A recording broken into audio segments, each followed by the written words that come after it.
Hola, yo soy Gloria Mariana Baena Gutiérrez, soy estudiante de Ingeniería Química Industrial y hoy traigo un problema de balance de energía en reactores ideales no isotérmicos. Espero sea de su agrado y bueno, comenzamos.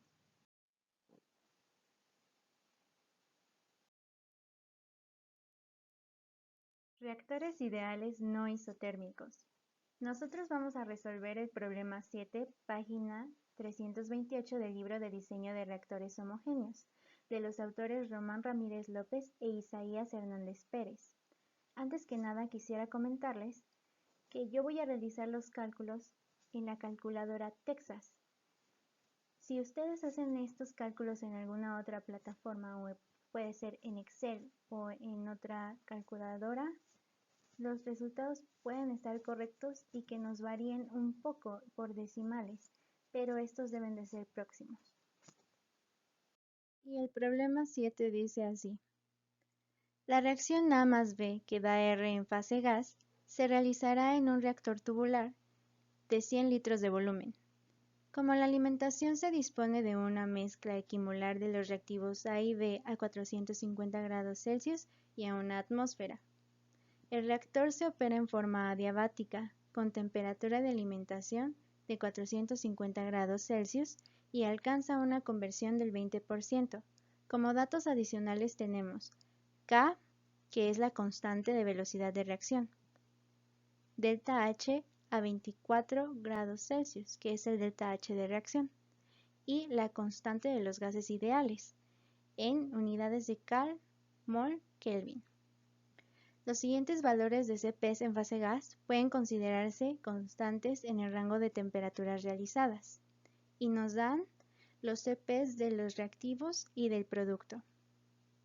Si se requiere trabajar con un reactor CSTR del mismo volumen y con las mismas condiciones de alimentación, ¿cuál será la temperatura en este? Y aquí nos dan el resultado del libro, que es la temperatura de 1174.3 Kelvin. Para darle solución a nuestro problema, voy a plasmar los datos en un diagrama para que podamos visualizarlos mejor. El problema nos dice que tenemos una reacción A más B que nos da R y está en fase gaseosa, y que ocurre en un reactor tubular. Estos son continuos y del tipo PFR. Nos da la capacidad del reactor, que son 100 litros, y EV es el volumen. También nos dan las condiciones de alimentación. Nos dice que es una mezcla equimolar. Equimolar significa que dependiendo de los reactivos que yo tenga, es la fracción que va a haber de cada uno en mi mezcla. Van a ser partes iguales. Por lo tanto, si yo tengo dos reactivos, voy a tener la mitad de A y la mitad de B. Por lo que aquí sus fracciones molares, que son Ya0 y YB0, van a ser igual a 0.5. ¿Por qué? Porque hay mitad y mitad. Nos da la temperatura, que son de 450 grados Celsius, pero aquí yo la necesito en grados Kelvin, porque para mis siguientes cálculos voy a tener que hacer esta conversión, si no voy a tener errores. También nos dice que se está trabajando a una presión de 1 atmósfera. Nos dice que el reactor es adiabático. Adiabático quiere decir que en mi reactor el calor va a ser igual a 0. ¿Qué significa esto?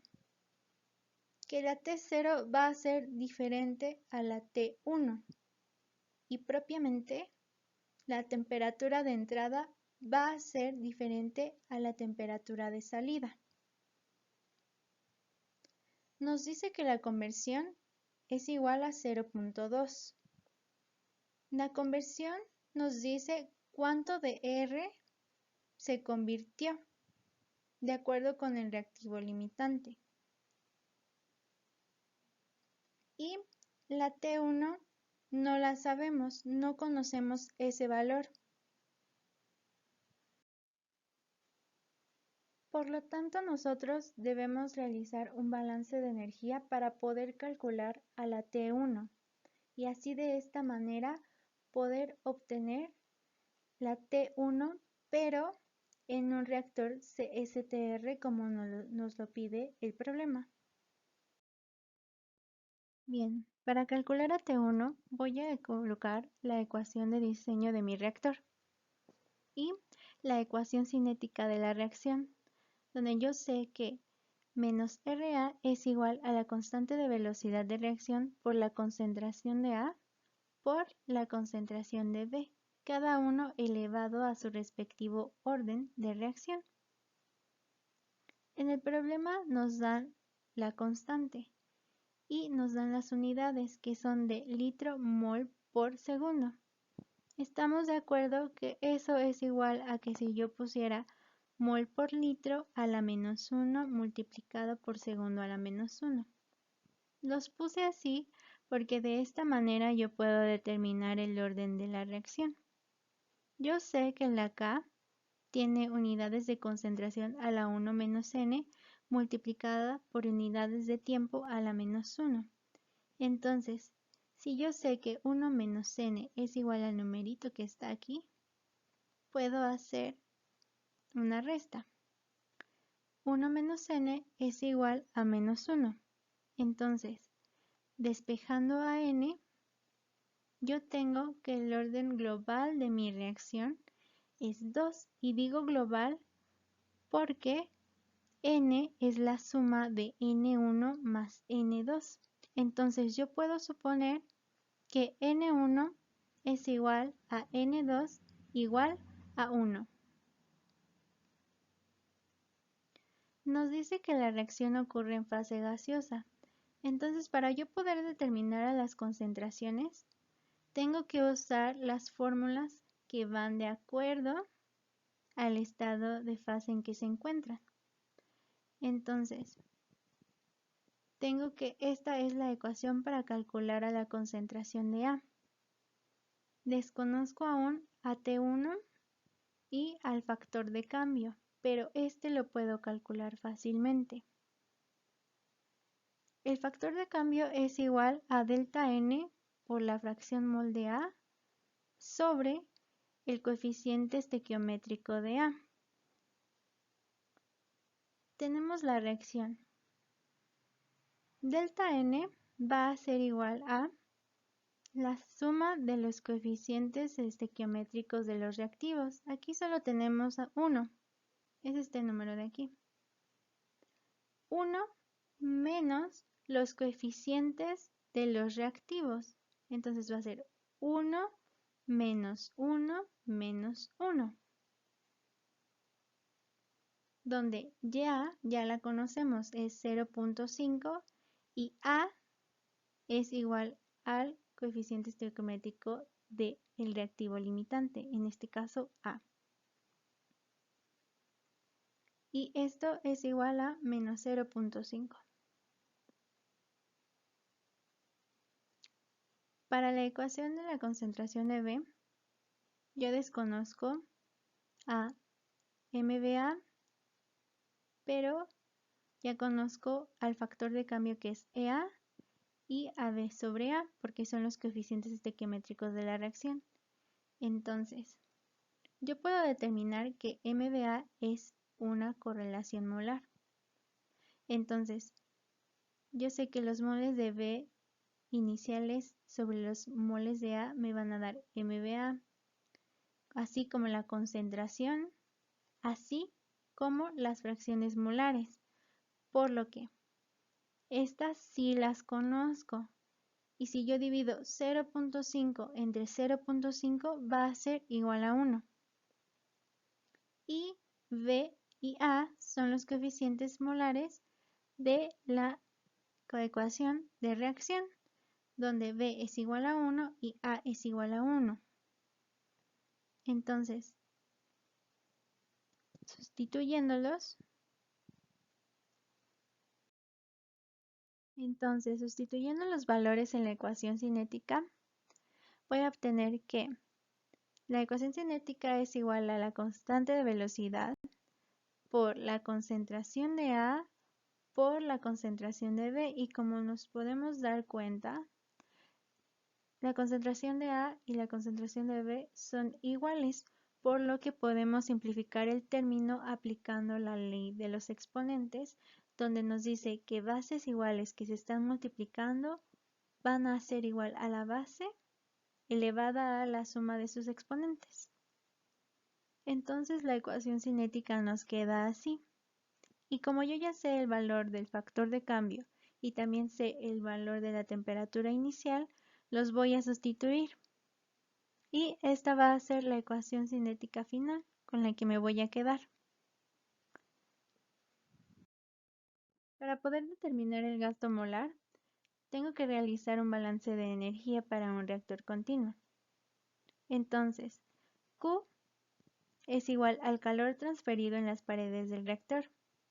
A su vez, es igual a la energía que se transfiere en la entrada del reactor, más la que reacciona dentro de él y más la que sale. De acuerdo con lo anterior, el balance de energía nos queda de la siguiente manera. Para los reactivos, voy a tener que FA0 por CP de A más FB0 por CP de B por el gradiente de temperatura de la temperatura de referencia menos la temperatura inicial, más el FA0 por la conversión de A por el delta H de reacción a 24 grados Celsius sobre el coeficiente estequiométrico del reactivo limitante, que en este caso es A, más lo de los productos, que es el FDA por CPDA, más FB por CPDB, más FDR por CPDR, multiplicado por el gradiente de temperatura de T1 menos la temperatura de referencia. Como nos dice que es un reactor adiabático, el calor es igual a 0. Por lo tanto, yo puedo decir que todo esto, es igual a 0. Entonces, si hacemos los cambios correspondientes para determinar FA, FB y FR, voy a hacer lo siguiente. Para FA va a ser igual a FA0 por 1 menos XA. Para FDB va a ser igual a FA0 por MBDA. Y quedamos que MBDA es igual a 1. Menos BA sobre A, que son los coeficientes estequiométricos de la reacción. Y también son 1. Para FR va a ser igual a FA0, donde MR de A va a ser igual a 0. Y R sobre A va a ser igual a 1. ¿Por qué va a ser igual a 0 MRA? Porque a la entrada yo no tengo nada de mi producto. Entonces 0 sobre 0.5 va a ser igual a 0.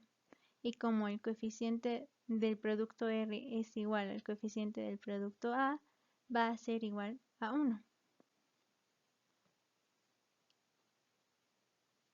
Entonces, mis flujos me quedan de la siguiente manera.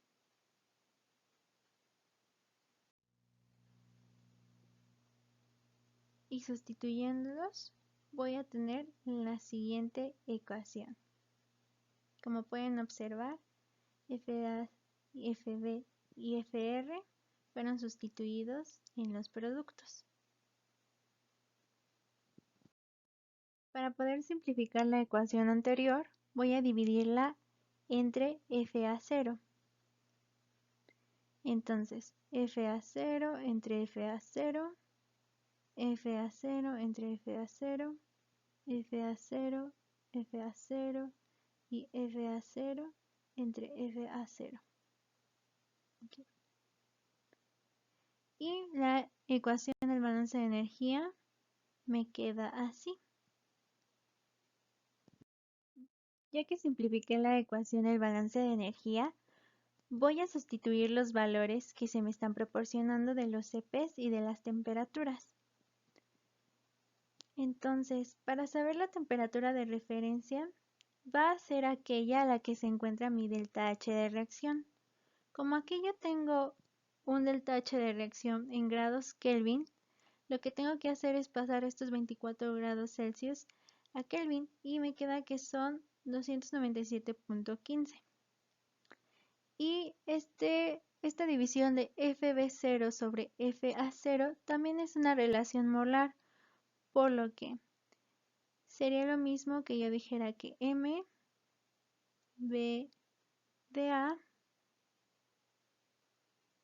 es igual a FB0 sobre FA0 o las fracciones mol igual a 0.5 entre 0.5 igual a 1. Y aquí es B, aquí es A. Ahí fue un error mío. Entonces se plasma aquí. Es importante que en mi ecuación no sustituyan el valor de la conversión en XA porque la voy a necesitar. Reduciendo términos, el balance de energía me queda de esta manera. Entonces voy a despejar a T1 porque es lo que yo ando buscando.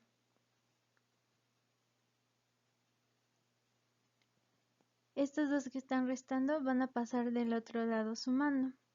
Y esto que está multiplicando va a pasar del otro lado dividiendo. Esto que está sumando aquí va a pasar sumando. Y lo acomodamos de esta manera para una mejor visión. Yo ya tengo cómo calcular a T1 y la podría calcular si yo sustituyera el 0.2 de la conversión en estas X de aquí.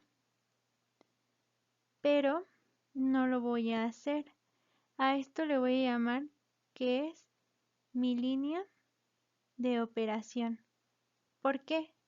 Porque cuando yo quiera sustituir a T1 en la ecuación de diseño del PFR, esto va a entrar dentro de la integral y le va a permitir que integre a estas X que están aquí.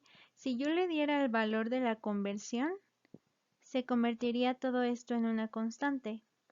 Y todos sabemos que en una integral la constante no se integra, sale. Entonces, ya que tenemos a la línea de operación, la puedo sustituir en mi ecuación de diseño, por lo que voy a poner todos los datos necesarios para sustituirlos. Yo ya tengo la ecuación cinética de reacción. No he calculado la concentración inicial. Entonces yo sé que la concentración inicial es igual a la presión del sistema por la fracción molar del reactivo limitante por la constante de los gases ideales por la temperatura inicial. Yo sé que el sistema trabaja a una atmósfera. La composición de la fracción mol de A es 0.5. Utilizo esta R para poder eliminar las atmósferas y los grados Kelvin. Y así de esta manera obtener que la concentración inicial de A es igual a 0.0084 mol por litro. Entonces, voy a colocar los datos que me proporcionó el problema. Y los voy a sustituir en la ecuación del diseño de PFR. Aquí ya están todos.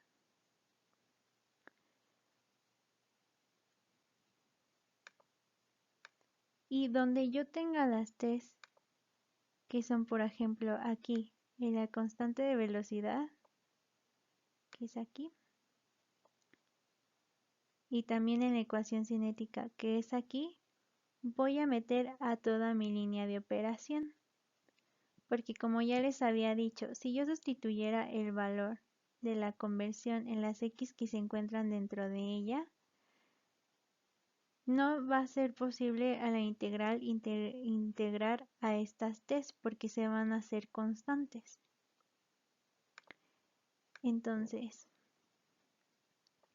como resultado, voy a obtener que el FA0 es igual a 0.0125 mol por segundo.